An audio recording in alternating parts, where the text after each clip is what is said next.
Hello children, we had completed vegetative propagation, that is a method of asexual type in organisms. वो हमने पूरा complete कर लिया था. ऑल द asexual types हमने डिटेल में कर लिए हैं. वेजिटेटिव प्रोपगेशन के टाइप्स प्लस उसके एडवांटेजेस हम कर चुके हैं. नाउ कई बार वेजिटेटिव प्रोपगेशन के कुछ नुकसान भी होते हैं, डिसएडवांटेजेस भी होते हैं, तो वो पहले हम डिस्कस करते हैं before continuing with difference between asexual and sexual reproduction. What are the disadvantages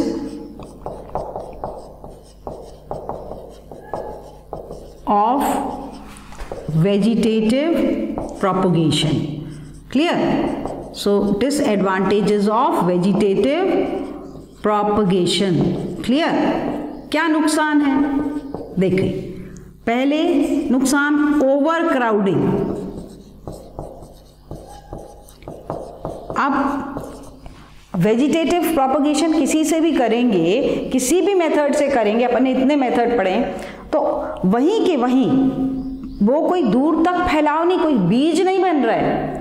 sexual reproduction में सीड बनते हैं तो दूर तक फैलते हैं, वहीं पेरेंट प्लांट के आसपास ही सब नेचुरल मेथड में तो सब वहीं रूट से हो रहा है, शूट से हो रहा है, पत्ती से हो रहा है, तो वो वहीं के वहीं फैलते हैं. तो एक जगह पे उतनी ही मिट्टी में से सारे न्यूट्रिएंट्स मिलना है, पानी मिलना है, तो ओवर क्राउडिंग एक ड्रॉबैक है. और ओवर क्राउडिंग हो जाएगी तो सारे प्लांट्स को उतना ही स्पेस और फूड से एडजस्ट करना पड़ेगा, जिससे कि सारे जो प्लांट्स हैं वो एकदम सरवाइव नहीं, 100% सरवाइव नहीं कर सकते. क्लियर है? दूसरा नुकसान स्टोरेज. अब अगर आलू है, ट्यूबर है, हमें अभी आलू से पौधे लगाना है, उस सीजन नहीं है आलू का, तो हमें उसको नेक्स्ट सीजन तक बचा के रखना है. तो अगर वेजिटेटिव मेथड से हम आलू लगाना चाह रहे हैं तो हमको आलू को स्टोर करके रखना पड़ेगा, और कई बार vegetative propagules can not be stored for long time, सड़ जाते हैं. So that's a disadvantage. Storage में cannot be stored, easily storage नहीं हो सकता. ठीक है? तीसरा डिजीज. कैसे? अगर पेरेंट प्लांट को कोई बीमारी लगी है, parent is disease, parent plant is disease, अब उस पेरेंट प्लांट की स्टेम से, लीव से, रूट से, जहाँ से भी वेजिटेटिव प्रोपगेशन होना है, वो डिजीज उस न्यू इंडिविजुअल में भी आ जाएगी, क्योंकि पेरेंट प्लांट में है, उससे बचा नहीं जा सकता. So parent plant spreads the disease to progeny, आगे वाली जनरेशन में, उससे बचा नहीं. सो ये एक नुकसान है कि नहीं? Then next, no variation. Obviously ये एक एसेक्सुअल मेथड का तरीका है. सारे vegetative propagation from single parent होते हैं, तो वही डीएनए आगे वाली जनरेशन में, मुश्किल से डीएनए कॉपिंग में कोई माइनर चेंज होता हो तो होता हो, जब बदलाव ही नहीं है, so no adaptation to environment.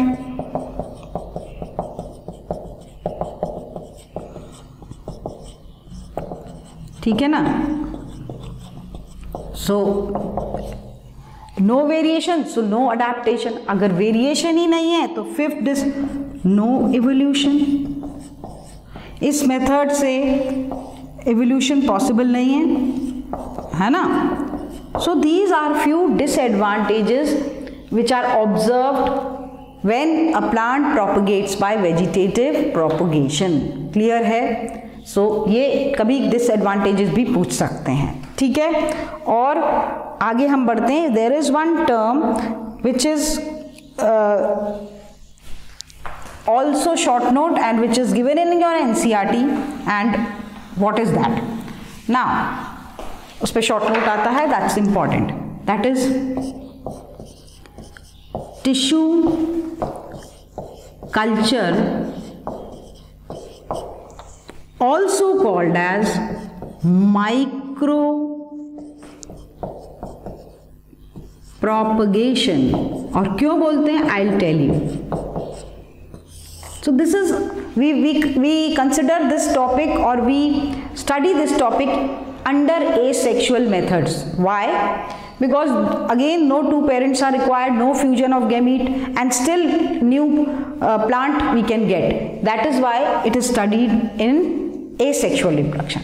Now suppose this is a plant, okay, suppose this is a plant जिसका हमको टिश्यू कल्चर करना है।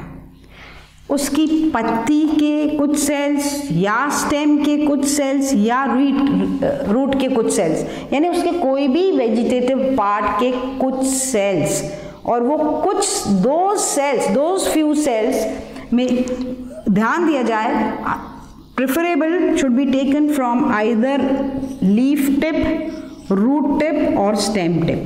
वाई वो अभी बताती हूँ। तो कहीं के प्रेफरेबली, वैसे तो कहीं के भी ले लो, लेकिन लिए जाते, जब टिश्यू कल्चर किया जाता है तो उसको टिप से लिया जाता है, क्योंकि लीफ टिप, ये क्वेश्चन वाई में आ सकता है, because leaf tip, stem tip and root tip all have meristematic tissue. इन जगहों पर आपने 9th में पढ़ा हुआ है, यहाँ के cells they are always dividing.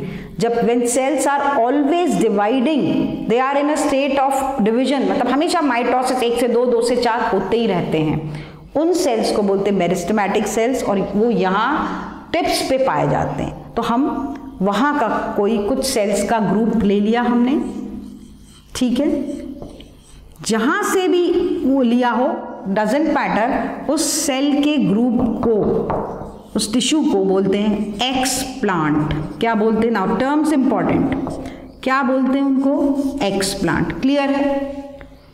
क्या किया, now this is a culture. So एक कमरे में, लैब में this is possible. So lab में ले गए और पेट्री डिश में उसको, एक्सप्लांट को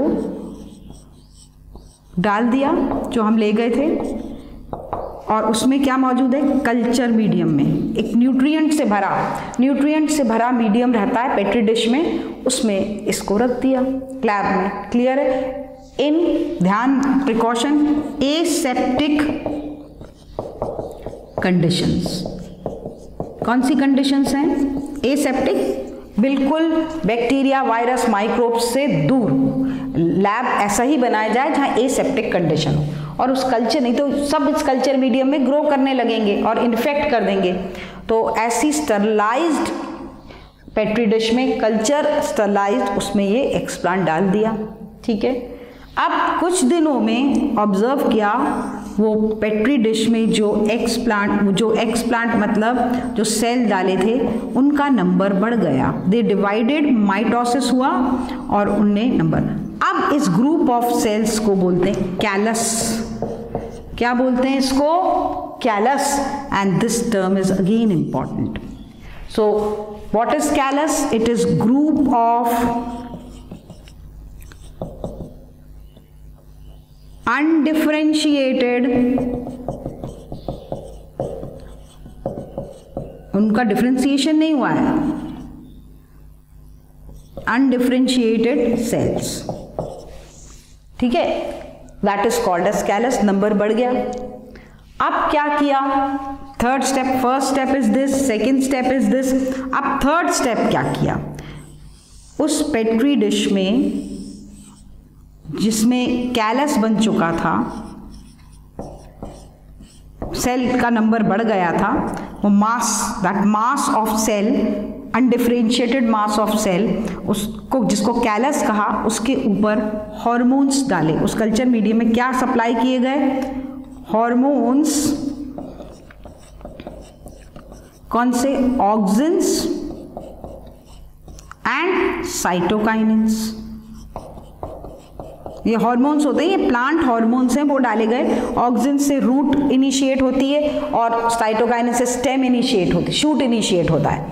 तो जब वो हॉर्मोन्स डालेंगे तो कुछ दिनों बाद, now this is the third step, fourth step I now what happens, this is the petri dish. After few days in the culture medium, ये कैलस में से ये अनडिफरेंशिएटेड मास ऑफ सेल्स में से क्या अराइज होने लगा है, क्या अराइज होने लगा है, that is I take a different colour and show it to you.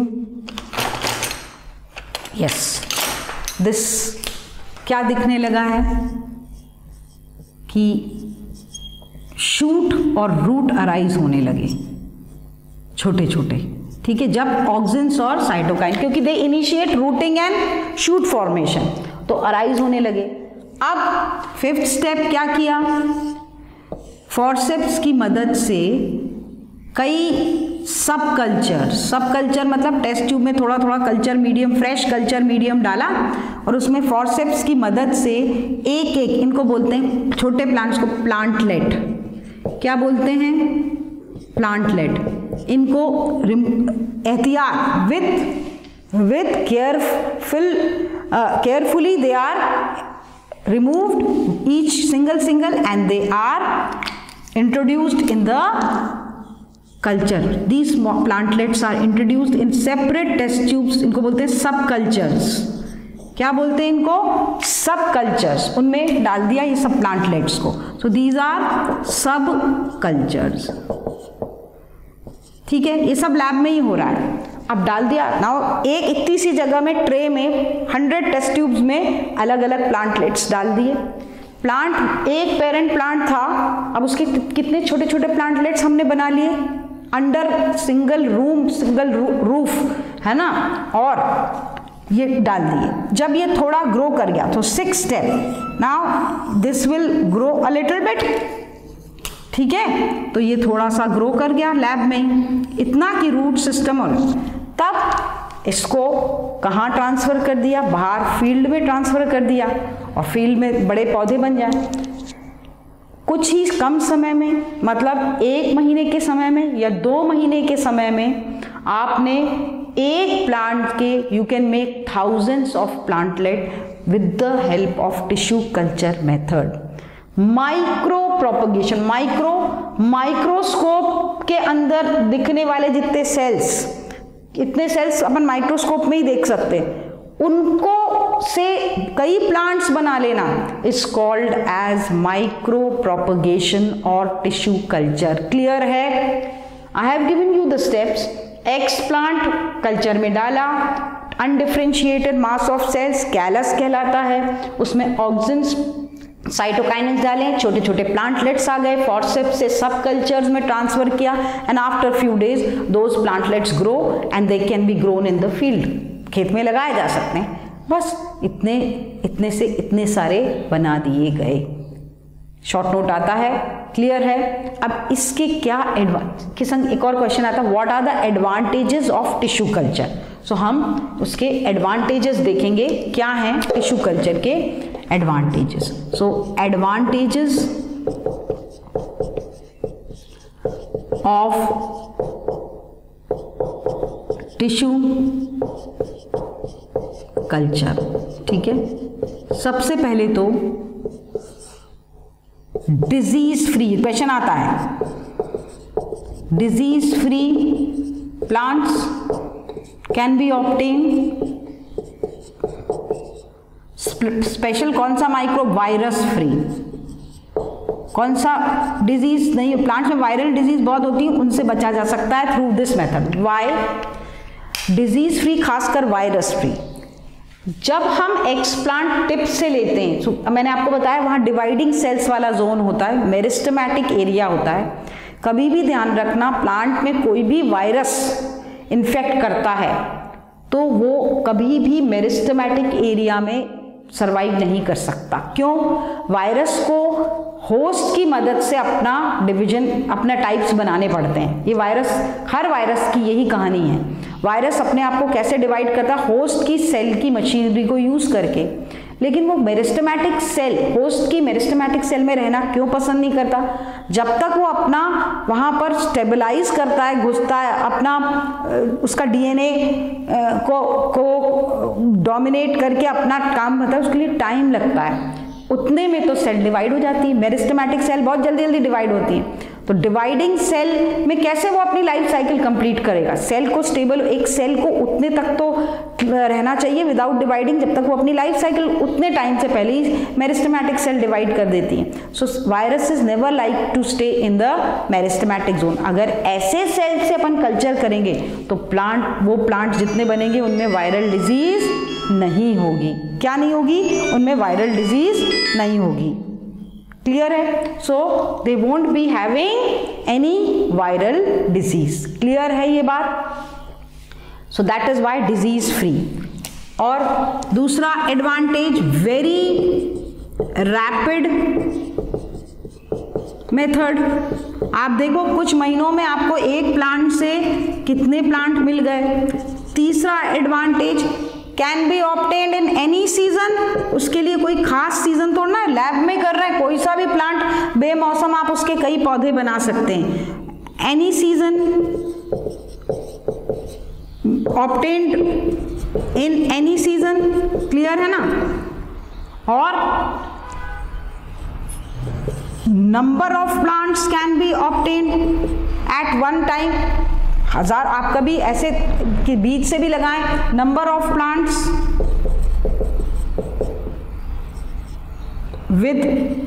With in. दूसरा advantage, within limited space. कोई बड़े खेत की जरूरत नहीं है, बगीचे की जरूरत नहीं है। सो लिमिटेड स्पेस में you can get number of plants through this method. So these are all the advantages of tissue. कई ऐसे प्लांट्स होते हैं जिनको बड़ी मुश्किल से लैब में हाइब्रिड प्लांट्स बनाया जाता है।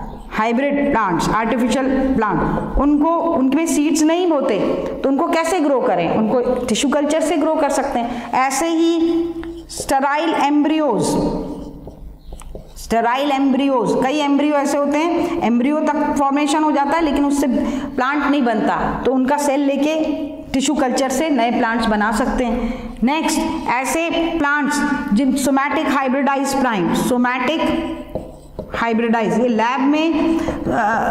लैब में क्या होता है, सोमैटिक हाइब्रिड्स बनाए जाते हैं। कैसे? दो अलग अलग प्लांट के सेल का साइटोप्लाज्म को टेक्निकली वो फ्यूज कर देते हैं, उसको बोलते हैं सोमैटिक हाइब्रिडाइजेशन। दो अलग अलग कैरेक्टर के प्लांट के साइटोप्लाज्म को, मसालों को फ्यूज कर देते हैं। वो पॉलीइथिलीन ग्लाइकॉल यूज करके 12th में पढ़ेंगे अगर बायो लेंगे तो वो फ्यूज कर दिया, उनको बोलते हैं सोमैटिक हाइब्रिड्स। अब वो सोमैटिक हाइब्रिड जो लैब में बना है उनसे नया प्लांट थोड़ा ना बन सकता है, लेकिन उसका टिश्यू कल्चर करके उससे नए प्लांट्स ऑब्टेन कर सकते हैं। सो ऐसे रेयर प्लांट्स अगर टेक्निकली कोई बनाए हैं तो उनका टिश्यू कल्चर करके उसके कई अपन टाइप्स ले सकते हैं। So these were the advantages of what, tissue culture और माइक्रो प्रोपगेशन। ठीक है। Now there is one more term which I would like to discuss and that is parthenogenesis.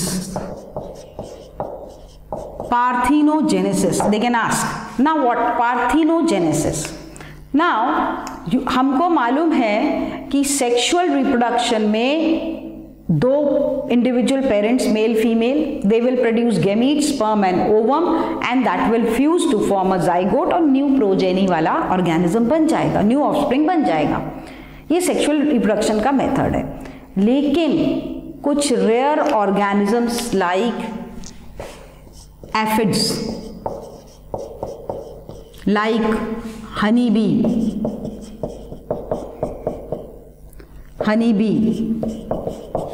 lizards, not all lizards, special lizards,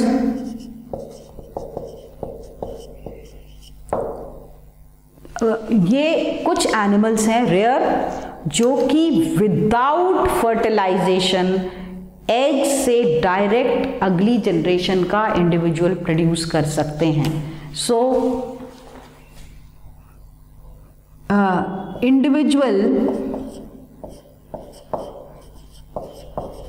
organisms produced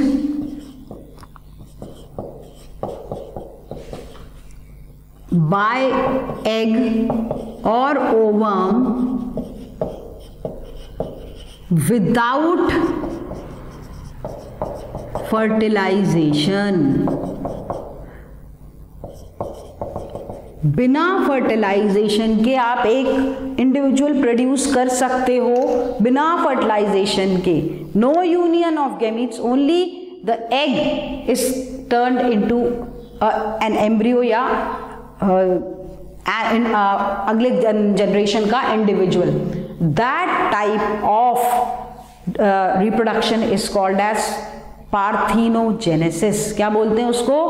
पार्थिनो. और वो कुछ rare aphids में, honey bee में, कुछ lizards में, खास लिजर्ड्स में इनमें पाया जाता है. क्लियर हुआ? So that term is. और क्योंकि एसेक्सुअल रिप्रोडक्शन, क्योंकि single egg producing female is producing the next generation का organism without fertilization, so that is without union of gametes, so it is called as parthenogenesis. क्या कहते हैं इसको? Parthenogenesis. And the individual produced will be haploid क्योंकि it is produced from only egg or ovum. Clear है? ठीक है. Now next we will do, that is what is the First we will do the difference between sexual, we have done that in our chapter hereditary and evolution. Again revision. So sexual reproduction, uniparental, this is biparental, but exceptions are there. Exceptions are there like tapeworm, like earthworm.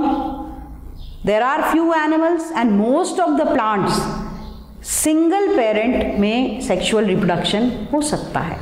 ऐसे plants जैसे कि earthworm, जैसे कि tapeworm and plants, many plants